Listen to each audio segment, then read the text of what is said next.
अस्सलाम वालेकुम everyone. Today is 27th of January. और आज जो हम करेंगे पेज नंबर 213। 213 है पास पेपर का।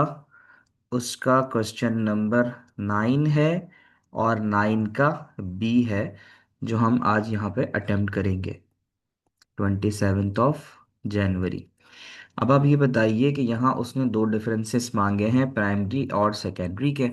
कल जितना कुछ हमने पढ़ा था उस हिसाब से आपको कितना याद है कि यहाँ पे हम इसके दो डिफरेंसेस लिख सकते हैं? You guys can tell me your points. आप अपने अपने आंसर्स मुझे बता सकते हो। तो once you are going to give me the answer, then I am going to write it down. तो आप बताइए कि इन योर अंडरस्टैंडिंग आप लिखते तो क्या लिखते? दो डिफरेंसेस बताने हैं प्राइमरी और सेकेंडरी के। तो रिस्पॉन्सेस देख लेते हैं आप लोगों के। अब इसमें अगर हम ये लिखेंगे ना, प्राइमरी वॉलेटाइल और एक नॉन वॉलेटाइल है, लेकिन उसमें फिर प्राइमरी के अंदर रोम और रैम आ जाता है ना, तो फिर वो गलत हो सकता है। हाँ, ये जैसे उमर ने एक अच्छा पॉइंट लिखा ना कि एक जो है वो डायरेक्टली एक्सेसिबल बाय सीपीयू है ना, और एक जो है नहीं है। ये आपको याद होगा कि मैंने आपको बताया था कि प्राइमरी मेमोरी जो होती है वो डायरेक्टली एक्सेसिबल बाय सीपीयू होती है, सीपीयू उसको डायरेक्टली एक्सेस एक्सेस करता है। लेकिन secondary memory directly accessible by CPU नहीं होती। तो इसका एक पॉइंट ये लिखा जा सकता है। Page number is 213। 213। ठीक है। तो पहला डिफरेंस जो हम यहाँ लिखेंगे, वो हम यहाँ लिखेंगे जो प्राइमरी मेमोरी है हमारे पास वो डायरेक्टली एक्सेसिबल बाय सीपीयू होती है। तो यहाँ हम लिख सकते हैं कि primary memory is directly accessible by CPU। ठीक है। where a secondary is not, where secondary is not directly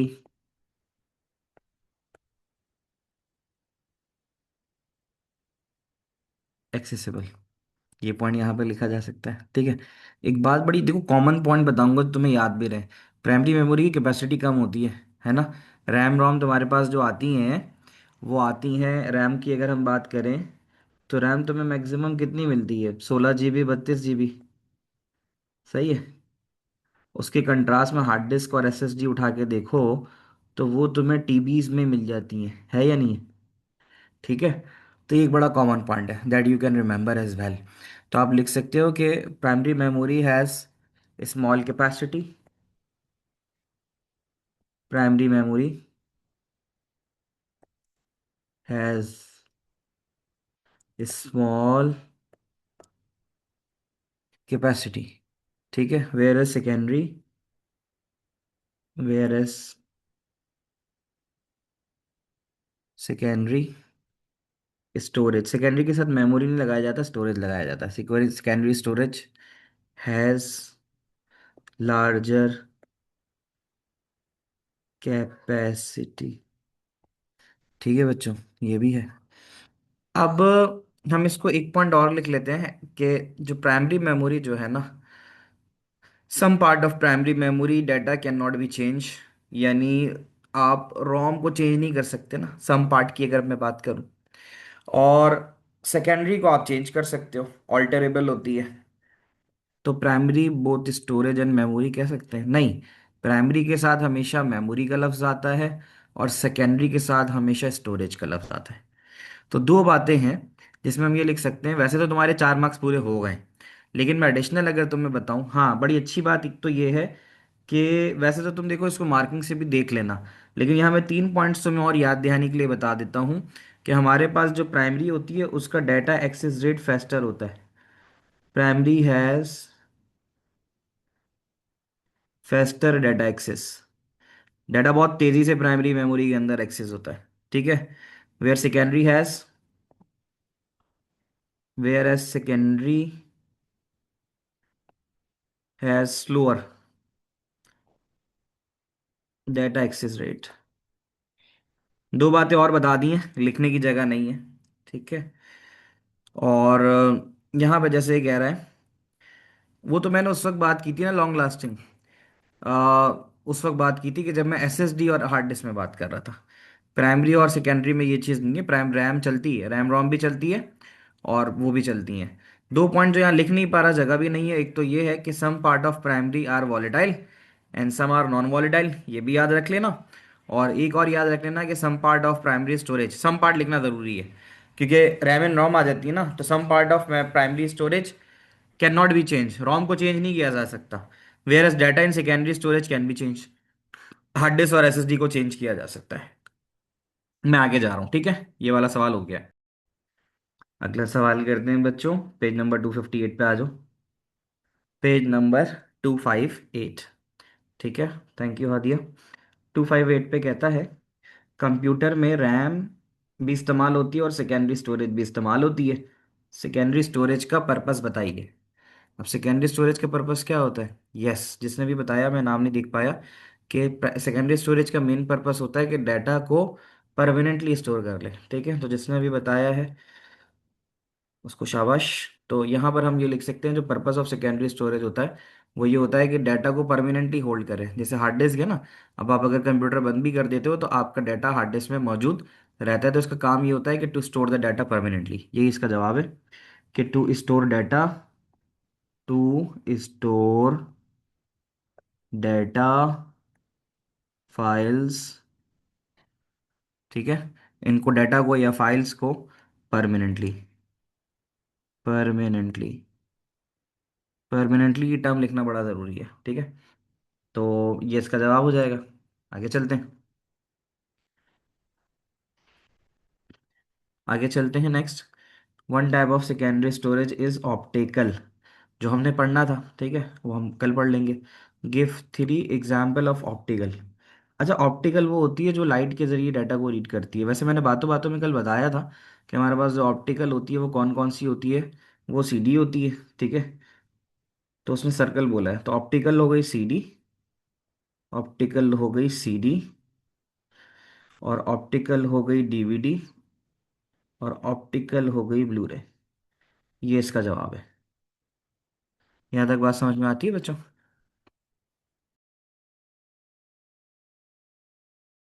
अच्छा जी, आगे चलते हैं। नेक्स्ट हमारे पास है कि why computer needs RAM, computer को रैम की क्यों ज़रूरत पड़ती है? बिकॉज हमारे पास बहुत सारा डाटा होता है जो करंटली बीइंग प्रोसेस होता है ना, कंप्यूटर में डाटा चेंज होता रहता है। तो उसके तीन रीजन हम यहाँ लिख सकते हैं। टू स्टोर डाटा टेम्परेली, पहला काम, कि टू स्टोर डाटा टेम्परेली, एक तो ये वजह होती है। अगला, to store data temporarily, temporarily, एक ही आ जाएगा, ठीक है। हाँ, जैसे मैंने आपको बताया था, to store data currently in use, to store data currently in use, कि वो डाटा जो करंटली इन यूज है उसको भी स्टोर करने के लिए इस्तेमाल होता है, ठीक है। और उसके अलावा data can be access faster, ताकि डाटा जो है वो फास्टर एक्सेस हो सके, data can be accessed faster. ये तीन रीजन तो हैं, ठीक है।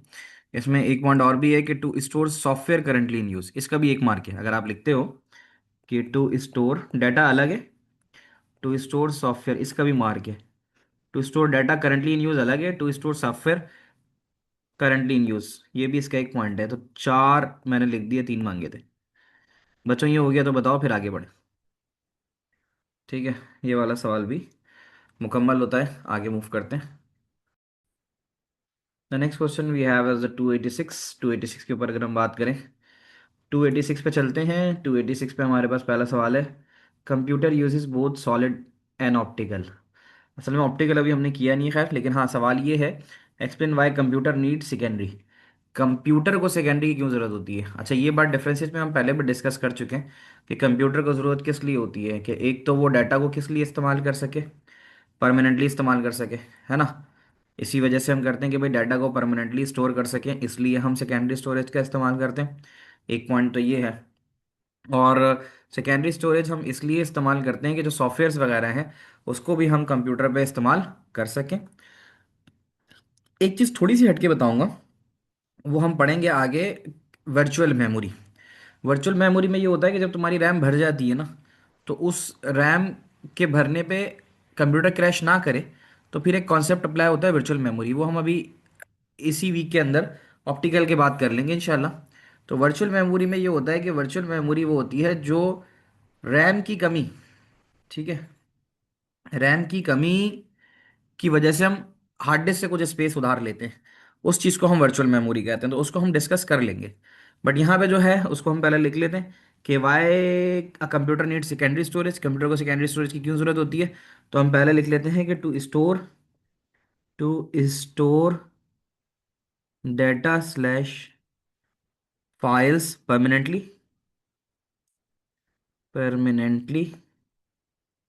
एक तो ये हो गया, ठीक है। दूसरा जो है ये कि अगर हम स्टोरेज, अगर हमारे पास परमानेंटली नहीं होगा, तो हमें हर दफ़ा फिर प्रोग्राम्स को या डेटा को ना बार बार डाउनलोड करना होगा। अगर हमारे पास सेकेंडरी स्टोरेज नहीं है तो फिर हमारे पास मसला आ सकता है ना, तो हम ये बात आगे लिख देते हैं। अदरवाइज प्रोग्राम और data, otherwise program slash data would need to be would need to be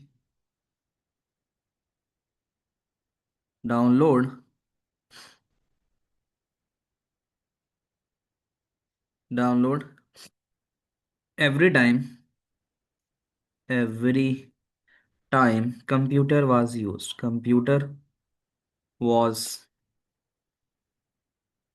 used, ये वजह होगी, ठीक है। और उसका ये तीसरा पॉइंट एडिशनल लिख लेते हैं, to allow software to be install on computer. Secondary की वजह से हम सॉफ्टवेयर इंस्टॉल कर सकते हैं। To allow software to be installed on computer, on computer, ठीक है बच्चों। ये भी आप लिख लो। सॉलिड और ऑप्टिकल जब ऑप्टिकल करवा दूंगा ना, तो फिर करवा दूंगा। अभी जब मैंने ऑप्टिकल कराया ही नहीं है तो फिर अभी कराने का फायदा इसको नहीं है। अगले सवाल की जानिब चलते हैं। अमार, मुझे मैसेज मिल रहे हैं आपके, ठीक है। अच्छा, नेक्स्ट सवाल पे आते हैं। और स्टोरेज में डाटा परमानेंटली स्टोर होता है, हाँ ऐसे ही है ना, स्टोरेज में तो डाटा परमानेंटली स्टोर होगा, ठीक है। यहाँ देख लो, अब अगर यहाँ चले हम 305 पे, 305 का जवाब आप खुद दोगे। I can give you 1 minute. तो इसमें आपको स्टेटमेंट दी हुई है, आपको पता है टाइप्स ऑफ सेकेंडरी स्टोरेज तीन ही होती हैं। तो तीनों में से ना आपने एक एक नाम यहाँ लिखने हैं, तो बताओ क्या होगा। बड़ा आसान है ये। अच्छा, तो pits and lands are created on reflective surface. अच्छा, तो ये दोबारा कैसे आ सकता है ये, इसका मतलब रिपीट हुआ है। पिट्स एंड लैंड जो होता है वो सीडी डीवीडी में होता है, तो यहाँ ऑप्टिकल लिख लो, ठीक है। नैंड और नॉर तो एसएसडी के अंदर इस्तेमाल होती है ना, सॉलिड स्टेट में, सॉलिड स्टेट। और patterns are spun data divided into tracks, तो वो तो मैग्नेटिक है। हाँ, ये हमने कल किया था क्योंकि उसमें कोई बच्चा हार्ड डिस्क बोल रहा था, तो मैंने कहा था स्टोरेज के बारे में पूछा है, नाम के बारे में नहीं पूछा। इलेक्ट्रोमैग्नेट्स इस्तेमाल होते हैं, वो भी मैग्नेटिक स्टोरेज है। Transistors are use as control and floating gate, तो वो सॉलिड स्टेट के अंदर हमने कल पढ़ा था, सॉलिड स्टेट में ट्रांजिस्टर में गेट्स का इस्तेमाल होता है। और रेड और ब्लू लेजर, लाइट की बात हो रही है तो यहाँ पर ऑप्टिकल आ जाएगा, तो ये ऑप्टिकल है। ठीक है बच्चों, I think this is the simpler one, most simpler question we have. 305, 327। Next है 327। क्योंकि जब हम ज़्यादा सवाल कर लेते हैं ना, तो फिर ये होता है कि हमारे पास क्वेश्चन रिपीट ही हो रहे होते हैं, हम अच्छा खासा पढ़ चुके होते हैं। तो नेक्स्ट क्वेश्चन 327 पे आ जाओ। पेज नंबर 327, अक्टूबर नवंबर 24 पे है, 327 का है। क्वेश्चन नंबर हमारे पास आ रहा है 2। तो अब हमें इसमें क्या करना है, इसमें ही बड़ा सिंपलर सा हमारे पास है कि सबसे पहले हमसे कहता है कि भाई आपने बता देनी है टू इनपुट डिवाइसेस जो स्मार्टफोन में होती हैं। ये एक बड़ा कॉमन सा सवाल है। इनपुट डिवाइस का मतलब माइक्रोफोन होता है ना आपके, माइक्रोफोन, कॉल पे बात कर लेते हैं हम। डिजिटल कैमरा भी हो सकता है, ठीक है। तो कैमरा या डिजिटल कैमरा ज़्यादा बेटर है। जो मार्किंग के पॉइंट्स है वो बता देता हूँ, वही इसमें होंगे। टच स्क्रीन, सेंसर, बायोमेट्रिक, ये सब इसके अंदर आ सकते हैं। टच स्क्रीन, सेंसर, बायोमेट्रिक, हाँ सेंसर सही है। आउटपुट डिवाइस दो बताओगे तो तुम्हारे मोबाइल फ़ोन में होती हैं। स्पीकर सबसे पहले जिस पे आवाज़ सुनते हो तुम, स्पीकर। स्क्रीन होती है, ठीक है। स्क्रीन, SCREEN, स्क्रीन भी हो जाती है, स्पीकर भी हो जाता है। एलईडी होती है, एलईडी लाइट जो होती है, ठीक है। और एक्चुएटर भी होता है जिसकी वजह से तुम्हारा फ़ोन वाइब्रेट करता है, ठीक है। स्क्रीन, स्पीकर, एलईडी, एक्चुएटर लिख सकते हो। स्क्रीन, स्पीकर, एलईडी, एक्चुएटर, नहीं टॉर्च वॉर्च आउटपुट डिवाइस नहीं होता, ठीक है। एलईडी होती है, LED is an output device, वो यहाँ ले लेता है, ठीक है। अच्छा, ये कह रहा है स्मार्टफोन के अंदर the purpose of secondary storage in a smartphone, वो वही बात रिपीटेड आएगी, to store data permanently, to store to store data slash files permanently. एक मार्क इसका आ जाएगा, ठीक है। ये सिमिलर वही बात है जो हम पीछे लिख के आए। Otherwise program need to be downloaded, otherwise program या फाइल्स या data needs to be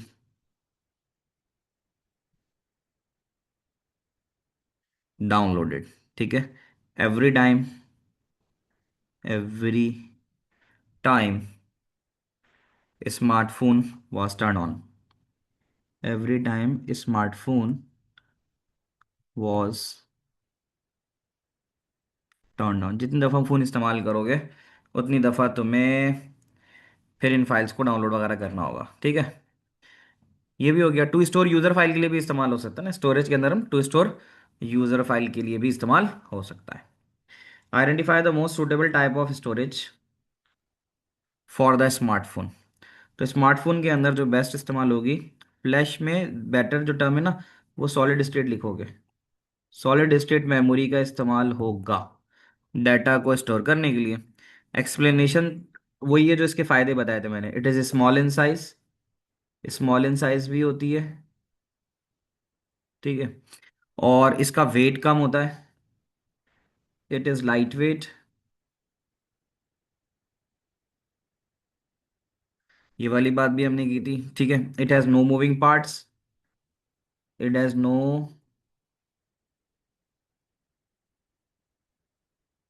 moving parts, इसके कोई मूविंग पार्ट्स भी नहीं होते, ठीक है।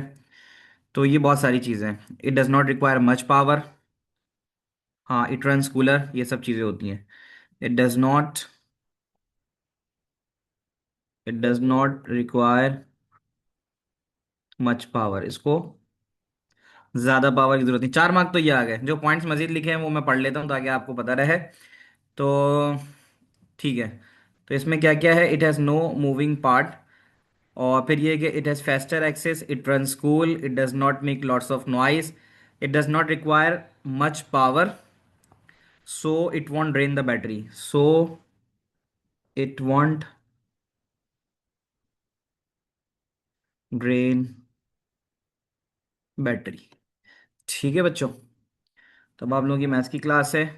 हम यहाँ पर अच्छे खासे क्वेश्चंस तक आ गए हैं।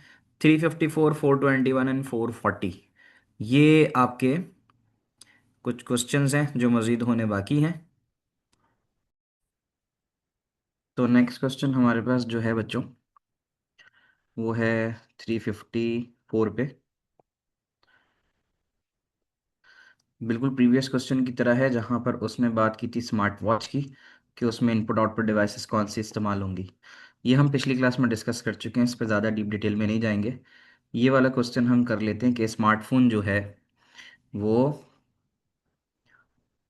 उसमें रोम होती है, तो वहाँ पे रोम का क्या काम होता है स्मार्टफोन में, वो हमने यहाँ पे लिखना है। तो स्मार्ट रोम की जो बात होती है वो ये होती है कि स्टोर करता है BIOS, to store BIOS, BIOS की सेटिंग्स जो हैं वो रोम के अंदर होती हैं। टू स्टोर बूट स्ट्रैप, जो बूटिंग के लिए फाइल्स रिक्वायर्ड होती हैं ये उनको स्टोर करता है, ठीक है। To store firmware, firmware is a software, for BIOS ये स्टोर करता है। और टू स्टोर डाटा परमानेंटली। तो ये दो पॉइंट्स के लिए मैंने चार यहाँ पे चीज़ें बता दी हैं जो रोम के अंदर स्टोर होती हैं। दैट इज़ बायोस की सेटिंग्स होती हैं, बूटस्ट्रैप जो बूटअप के लिए फाइल्स रिक्वायर्ड होती हैं, ठीक है। स्टार्टअप इंस्ट्रक्शंस भी हम यहाँ लिख सकते हैं कि to store startup instructions, to store startup instructions, ये भी हमारे पास रोम का हिस्सा होती है। फर्मवेयर भी हो सकता है, और स्टोरिंग द डाटा परमानेंटली ये भी वो चीज़ें होती हैं जो रोम का पार्ट होती हैं। नेक्स्ट क्वेश्चन हमारे पास पेज नंबर 421 पे है। 421 पे जो क्वेश्चन है वो है about a computer has primary storage, one example of primary storage is RAM, identify the other example. तो प्राइमरी की अदर एग्जाम्पल रैम के बाद जो होती है वो रोम होती है। फिर कह रहा है explain why RAM is an example of primary not secondary. तो प्राइमरी की क्यों और सेकेंडरी की क्यों नहीं है? तो प्राइमरी मेमोरी की जब हम बात करते हैं तो प्राइमरी मेमोरी वो होती है जो टेम्परेरी होती है, और सेकेंडरी मेमोरी वो होती है जो स्टोरेज होती है। तो यहाँ पे with respect to that question जो हमारे पास पूछ रहा है कि why RAM is an example, कि रैम एग्जाम्पल क्यों है प्राइमरी मेमोरी की, इसका हमने यहाँ पे आंसर लिखना है। तो वो हम यहाँ लिख सकते हैं। तो उसके लिए हम ये लिख सकते हैं कि प्राइमरी इसलिए होती है, सेकेंडरी क्यों नहीं है, because RAM is directly accessible by CPU. तो हम यहाँ लिख सकते हैं कि RAM is directly accessible by CPU. CPU से एक्सेसिबल होती है, ठीक है। Where secondary storage is not, secondary storage नहीं होती। Whereas secondary storage is not directly accessible. ये दो पॉइंट्स हो गए, ठीक है। उसके बाद जितनी भी आपके पास सेकेंडरी स्टोरेज होती है वो नॉन वॉलेटाइल होती है। तो हम लिख सकते हैं कि storage secondary storage is non volatile. Secondary storage जो होती है वो नॉन वॉलेटाइल होती है। Whereas RAM is volatile. Volatile का मतलब ख़त्म हो जाने वाली। तो रैम जो है वो ख़त्म हो जाने वाली होती है, पावर ऑफ हो जाए तो ये डाटा रिटेन नहीं करती, लेकिन सेकेंडरी स्टोरेज अपना डाटा रिटेन करके रखती है। तो ये भी एक क्वेश्चन कंप्लीट हो गया यहाँ पे। नेक्स्ट आखिरी क्वेश्चन की तरफ आते हैं जो पास पेपर का है। तो the next question in the past paper related with the secondary और primary storage is on page number 440। Page number 440 पे क्वेश्चन नंबर 1 है computer stores data temporarily in RAM, RAM is one example of primary storage, give one example of primary storage. तो यहाँ पे तो ROM आ जाएगा। उसके अलावा पूछता है कि give one reason why data is only stored temporarily, give one reason why data is only stored temporarily in RAM. RAM के अंदर क्यों होता है? बिकॉज रैम एक वॉलेटाइल स्टोरेज है, और इसका डाटा लॉस्ट होता है जब हम इसको पावर ऑफ कर देते हैं। तो it needs to be regularly replace by the other data. तो इसकी जो स्ट्रक्चर है इसको बनाया गया है वो इसीलिए बनाया गया है कि ये हर दफ़ा नए आने वाले डाटा को अपने पास स्टोर करे। तो इसका एक मार्क जो हम लिखना है वो हम ये लिख सकते हैं कि it needs to be regularly replaced, regular regularly, needs to be regularly replaced by other data।